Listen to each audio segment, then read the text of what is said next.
Sa ibang balita, may panibagong impeachment complaint na inihain laban kay Vice President Sara Duterte.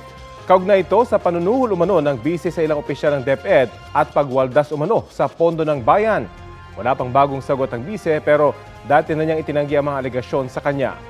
Balitang hatid ni Tina Panganiban Perez. Tatlong impeachment complaint na ang inihain sa Kamara laban kay Vice President Sara Duterte.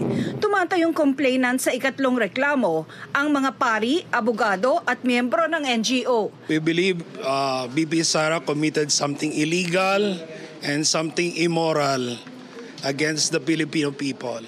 For us, thou shalt not kill, thou shalt not steal, thou shalt not bear false witness. Kasama raw sa mga dahilan kung bakit dapat matanggal sa pwesto ang bise, ang anilay culpable violation of the Constitution at betrayal of public trust.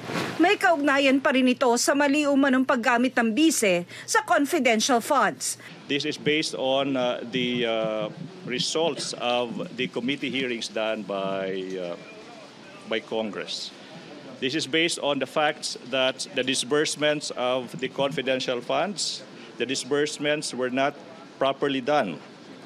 The use of fictitious individuals. Binanggit din sa ikatlong reklamo ang umano'y panunuhol ng bise sa ilang opisyal ng DepEd na inilahad sa mga pagdinig sa Kamara.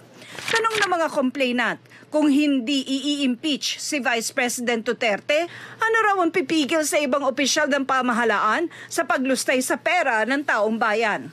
It's no longer just the legal and constitutional obligation of the members of the House of Representatives to impeach and for the Senate to remove from office the sitting Vice President of the Republic of the Philippines.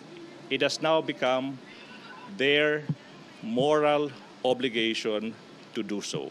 Inendorso na ni Camarines Sur 3rd District Representative Gabriel Bordado at Aambis OWA Party List Representative Lex Anthony Chris Colada ang ikatlong impeachment complaint. Sabi ni Bordado, walang sino man kahit anong ranggo o impluensya ang mas nakatataas pa sa batas. Ayon kay House Secretary General Reginald Velasco, hindi pa niya natatransmit ang naunang dalawang impeachment complaints sa Office of the Speaker. At gaya ng naunang dalawang impeachment complaints, ang ikatlong reklamo ay ire-review ng Legal Department ng Kamara. Sinusubukan pa ng GMA Integrated News na makuha ang panig ni Vice President Duterte. Pero ilang beses na rin niyang iginiit na walang naging mali sa paggamit ng OVP ng confidential funds. Dati na rin niyang itinanggi ang alegasyon ng panunuhol. Nauna na rin niyang sinabi na haharapin niya ang anumang reklamo o kaso laban sa kanya. Tina Panganiban Perez, nagbabalita para sa GMA Integrated News.